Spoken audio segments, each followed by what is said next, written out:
সারাদিন রোজা রাখার পর চাই এমন কিছু যা শরীরকে ঠান্ডা করবে, পেট ভরাবে আর সাথে সাথে এনার্জি দিবে। আজ বানাবো একদম ঠান্ডা করার মতো ঠান্ডা দই চিড়া তুকমা ডেজার্ট।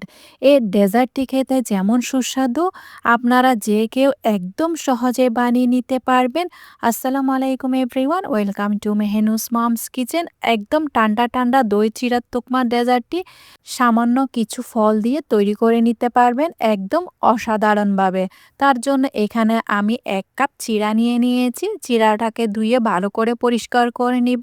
চিড়ার মধ্যে প্রচুর পরিমাণের ময়লা থাকে, তাই পানি পাল্টে পাল্টে ২-৩ বার কষলে এগুলাকে ভালো করে ধুয়ে নিতে হবে। ধুয়ে নেওয়ার পর এই চিড়াটাকে সামান্য পরিমাণ পানি দিয়ে ভিজিয়ে রাখবো প্রায় ১০ থেকে ১৫ মিনিটের জন্য। অনেক চিড়া আছে সহজে ভিজতে চায় না, শক্ত, তাই এই চিড়াটাকে ভালো করে ভিজিয়ে রাখতে হবে ১০ থেকে ১৫ মিনিটের জন্য। অনেক চিড়া আছে নরম, সহজেই ভিজে যায়। এবার একটি বোলে আমি 2 টেবিল স্পুন তুকমা বা চিয়া সিড নিয়ে নিলাম। 1/2 কাপ পানি দিয়ে এই তুকমা দানাকে ভিজিয়ে একপাশে রেখে দিয়েছি। আর একটি বোলে আমি ১ কাপ টক দই নিয়ে নিলাম। টক দই নিয়ে নেওয়ার পর এর মধ্যে আমি 1/4 কাপ চিনি দিয়ে দিয়েছি। চিনিটা আপনারা স্বাদ অনুযায়ী নিতে পারেন। 1/4 টিস্পুন সামান্য পরিমাণ লবণ দিয়ে দিলাম স্বাদটি ব্যালেন্স করার জন্য।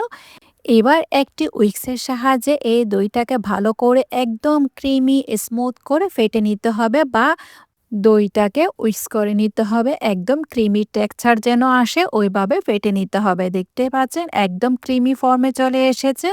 এবার এর মধ্যে আমি ১ কাপ তরল দুধ দিয়ে দিয়েছি। এই দুধটাকে আমি প্রথমে জাল করে একদম পুরোপুরি ঠান্ডা করে নিয়েছি।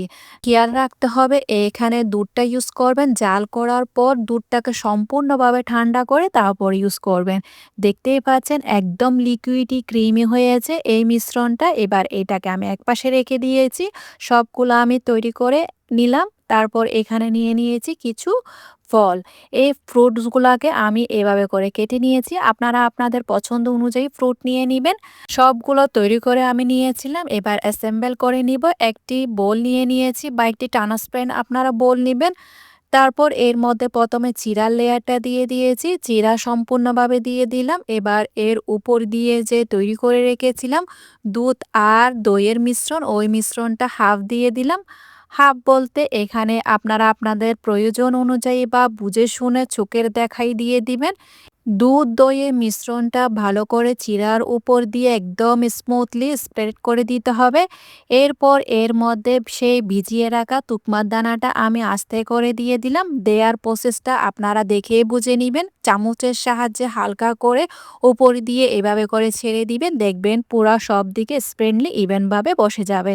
আপনারা আমি যেভাবে দিচ্ছি ঠিক সেমভাবে করে দিয়ে দিবেন, তারপর লেয়ারটি বোঝা যাবে। এবার এর উপর দিয়ে আমি আমার পছন্দ অনুযায়ী বা আমার প্রয়োজন অনুযায়ী ফ্রুটস দিয়ে দিচ্ছি। আমি এখানে পাপায়া নিয়ে নিলাম, গ্রেপস নিয়ে নিয়েছি, তারপর আপেল নিয়ে নিলাম, এরপর কলা স্লাইস করে নিয়ে নিলাম। এখানে সম্পূর্ণ আপনারা আপনাদের পছন্দ অনুযায়ী ফ্রুটসটা নিয়ে নেবেন। যতটুকু প্রয়োজন অতটুকু ফ্রুটস এখানে ইভেনলি ছড়িয়ে দিতে হবে। দেখতেই পাচ্ছেন আমি আমার পছন্দ অনুযায়ী ফ্রুটসগুলো ইভেনলি ছড়িয়ে দিয়েছি। সবগুলো ফ্রুটস এভাবে দিয়ে দেওয়ার পর এর উপরে আবার সেই দুধ আর দইয়ের মিশ্রণটা উপরে দিয়ে দিলাম। দুধ আর দইয়ের মিশ্রণটা ভালো করে দিয়ে দিতে হবে, সম্পূর্ণ ফ্রুটসটাকে কভার করে দিতে হবে। দেখতেই পাচ্ছেন আমি কিভাবে দিয়ে দিলাম। এরপর এর উপর দিয়ে একটি সিক্রেট ইনগ্রেডিয়েন্টস দিয়ে দিব। এটা হচ্ছে নারকেল কুড়া। দেখতেই পাচ্ছেন একদম ফ্রেশ নারকেল কুড়াটা ইউজ করবেন। এর বিশেষ কারণ হচ্ছে এই নারকেলের জন্য এই দই চিড়াটা হয় একদম সুস্বাদু। অবশ্যই নারকেল কুড়াটা দেওয়ার চেষ্টা করবেন। এবার উপর দিয়ে আমি মিক্স বাদাম কুচি দিয়ে দিলাম।